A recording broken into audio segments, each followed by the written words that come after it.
अब आप जी ने ये देखा कि तत्वदर्शी संत जो आएगा वो परमात्मा ही होगा। ये प्रमाण हमने लेना है कि तत्वदर्शी संत, गीता जी के अंदर बहुत ज्ञान दिया है, लेकिन फिर भी ऑप्शन छोड़ दिया है कि ये गीता वाला ज्ञान कंप्लीट नहीं है। यहां विचार खाल में यानी तेरे मेरे गीता जी के डिस्कशन में मैं इस कंसेप्ट को अच्छी तरह क्लियर नहीं कर सकता, क्योंकि मुझे आदि और अंत से गीता ज्ञानदाता कहता मैं परिचित नहीं हूं। इसलिए उसने ऑप्शन छोड़ दिया कि उस तत्व ज्ञान को तू जो गीता जी से भी बाहर का है तत्वदर्शी संतों के पास जाकर समझ।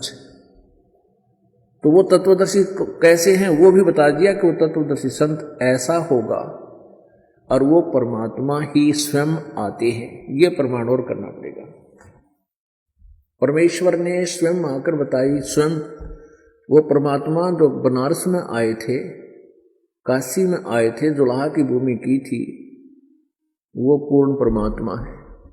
वो परमात्मा है जो ऊपर तीसरे धाम में रहते हैं और वहां से चलकर गति करके यहां आते हैं।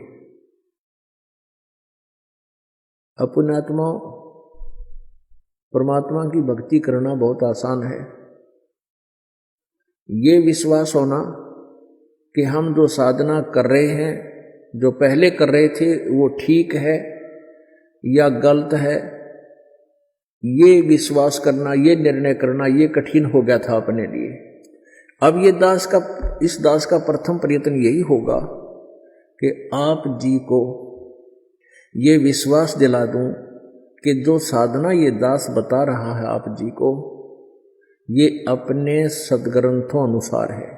और जो ये ज्ञान दास आपको बता रहा है, जो परमेश्वर ने 600 वर्ष पहले अपने सिंपल लैंग्वेज में, एक साधारण भाषा में, लोकोक्तियों के माध्यम से समझा कर, दोहों के माध्यम से, चौपाइयों के माध्यम से लिपिबद्ध करवाया था, बोला था, उसका समर्थन आज चारों वेद भी कर रहे हैं जिनको हम सत्य मानते थे।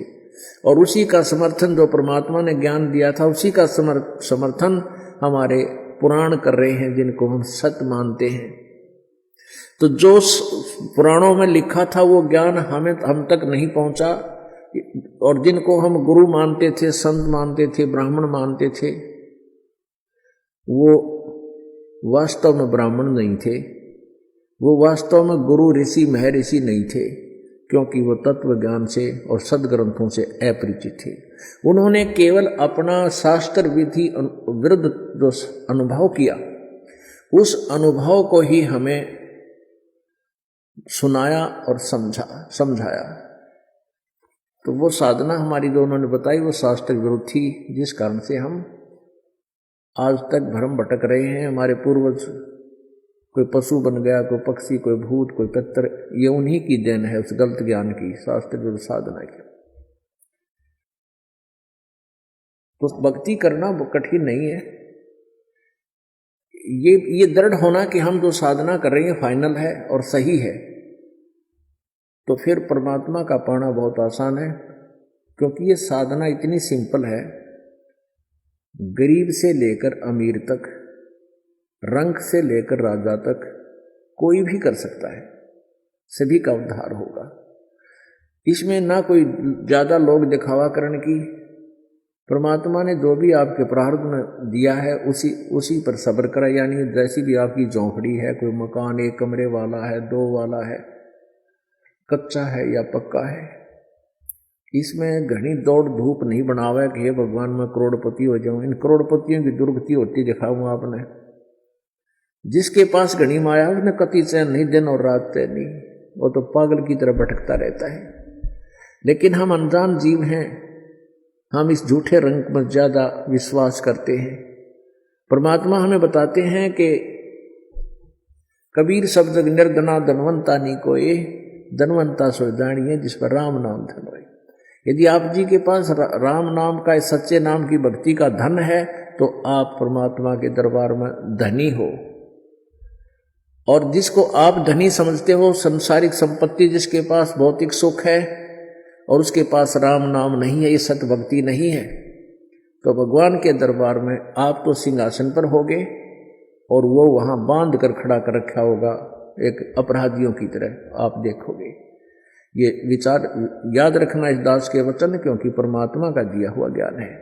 हाँ, यदि उस धनी भी और राजा भी सत साधना करता है मर्यादा में रहकर, फिर दोनों ही आप राम नाम के धनी भगवान के दरबार में हो गए। तो परमात्मा कहते हैं कबीरा सब जग निर्धना धनवंता नी कोय, धनवंता सो जानिए जिस पर राम नाम धन होए।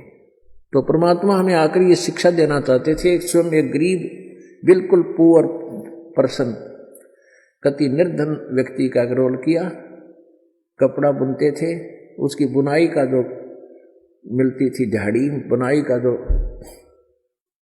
मेहनताना मिलता था, उस मेहनताने से अपना गुजारा करते थे और उसमें से भी दान किया करते थे। तो हमें यही सिखाना चाहते हैं, यदि तूने परमात्मा पाना है तो परमात्मा विश्वास रख और सत साधना कर, गुरु मर्यादा में रहे और माया संचन मत कर, संग्रह मत कर। या बहुत बुरी है जोड़ी हुई, या चैन दिन रात नहीं होने देगी। फिर तू भक्ति सत भक्ति कर रहा है, जब आप पर कोई ऐसी समस्या आवेगी फिर देखियो परमात्मा कैसे आपके ऊपर धन की वर्षा कर देगा। जैसे नरसिंह भगत ने परमात्मा की आज्ञा माल पालन करके साधना की थी, सारी संपत्ति को दान कर दिया था जो जोड़ रखी थी। 56 करोड़ संपत्ति थी उस समय उसकी, आज तो 56 खरब समझ लो, इतनी संपत्ति थी, और उस सब को दान धर्म कर दिया। फिर समय आया बेटी ज्योति का भात भरने के लिए जब पहुंचा, वहां परमात्मा ने वर्षा कर दी थी धन की, सोने और चांदी और सिक्कों की, पूरे उस नगर में। पुण्यात्मा, हम नरसिंह जी की कथा तो सुना करते थे और इस बात को सोचते थे परमात्मा ऐसा कर सकता है, लेकिन हमारे ऊपर कभी नहीं हुआ, क्योंकि हमने नरसिंह जैसा सैक्रिफाइस नहीं किया। हम उस जितना जब समर्पित हो जाएंगे, फिर आपका रोज वर्षा कर दे मालिक, रोज आपने पता नहीं क्या कर देता था। लेकिन इतना विश्वास होने, आपका इतना विश्वास हो, उसके लिए प्रयत्न किया जा रहा है कि ये परमात्मा है, ये पूर्ण ब्रह्म है, ये ऐसी ऐसी लीला करता है।